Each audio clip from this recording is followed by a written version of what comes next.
Happy Wednesday to you. If you're a veteran and watching this, I do want to say Happy Veterans Day. I'm so thankful for your service and your sacrifice that you have given so that we can have the freedoms and enjoy the freedoms in the greatest nation in the world. I also think of our veterans that are currently serving overseas as well and their families and all the angst and the nervousness that's there. So just wanted to pause and say, I can do this because of the sacrifice of so many men and women before me and currently right now, so that I can do this broadcast and have it done without any fear of retaliation. Well, I just want to refresh why we're doing this.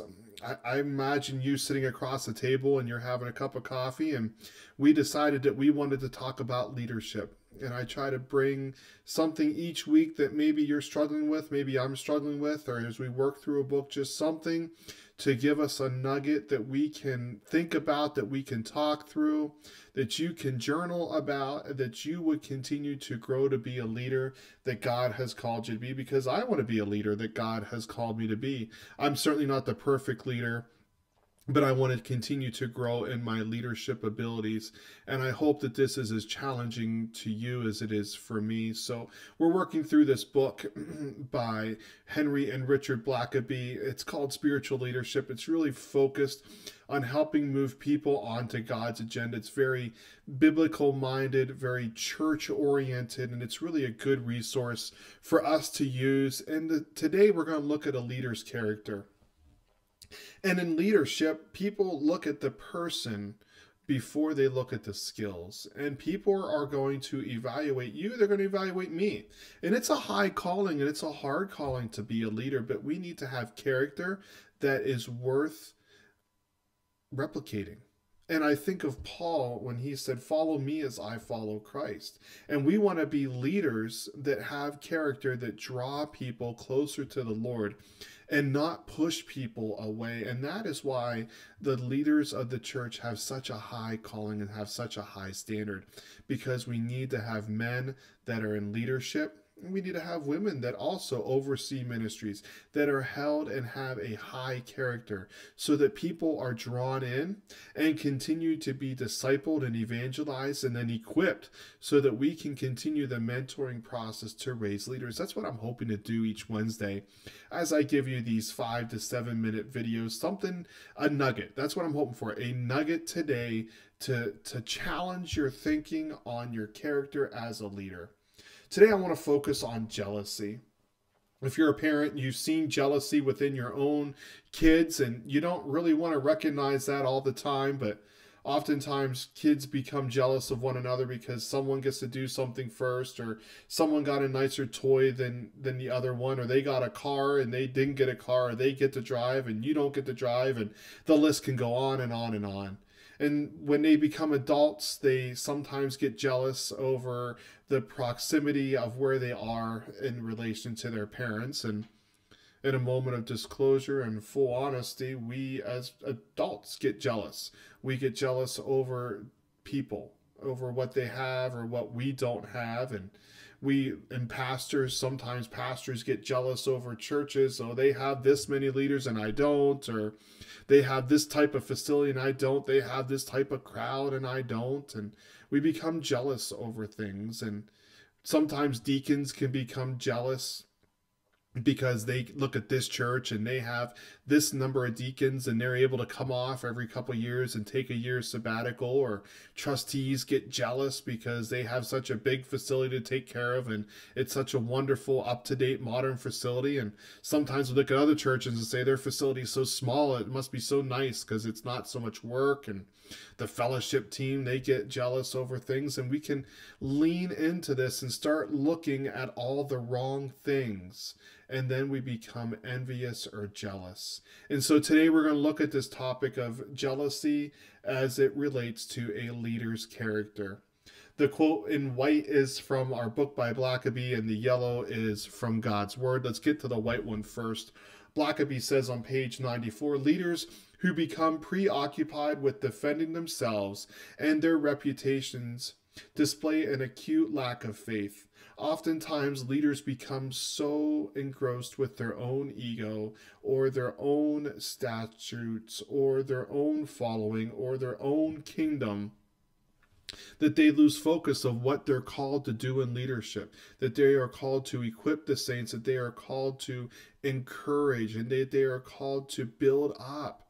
And we often lose focus because we're so focused on ourselves and making sure that I look good and making sure that I'm well defended, and I'm so worried about my reputation that I lose focus on what I'm called to do.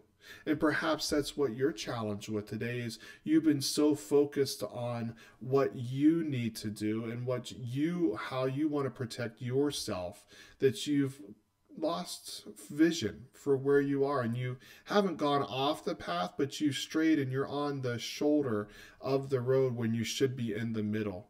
See, leaders who become preoccupied with defending themselves and their reputation were really, according to Blackaby, we're showing a lack of faith because we're trying to take things into our own hands and control situations, control attitudes, control responses to the ways that we lead. And if 2020 has taught me anything, it's taught me that you can please nobody all the time. And I'm almost at the point of saying I can barely please some of the people some of the time. And oftentimes as leaders, we have to make difficult decisions. And we're not going to please everyone. We might not even please someone, but we have to make the decisions. Now, those decisions should be bathed in prayer. They should be bathed by looking at God's word. We should get godly counsel from other leaders, whether it's in the church or in the global church or the local churches around us.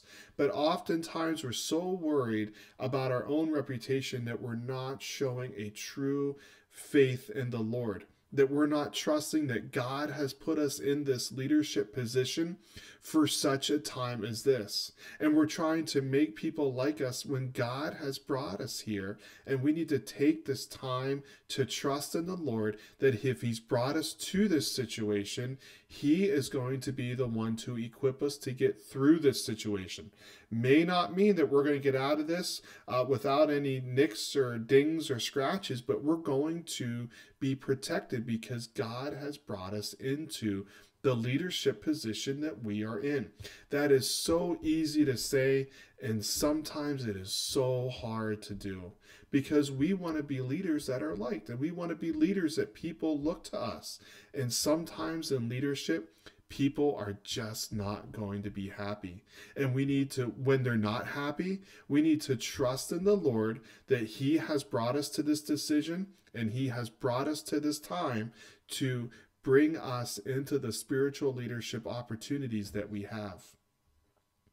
I thought about Saul and David from 1 Samuel 18. I've been working through a series on the life of King Saul, and it's been on again, off again. It's more off than on as we have night church and we don't have Sunday night church.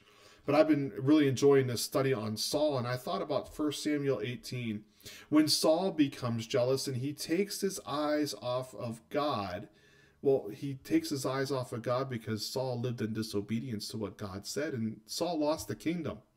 And Saul then, he takes his eyes off of God and he starts looking at himself and trying to control situations, and he's trying to defend himself. And Saul becomes jealous because David has killed Goliath. And the people are celebrating David and they're recognizing David and his leadership. And ultimately, we know from the Bible that David was a man after God's own heart, and he's going to be the one to take over Saul's kingdom, the one that Saul lost because of his disobedience. And we see from 1 Samuel 18 that they're singing this song that Saul has killed his thousands, which is great. Saul's a hero. But David has killed his tens of thousands.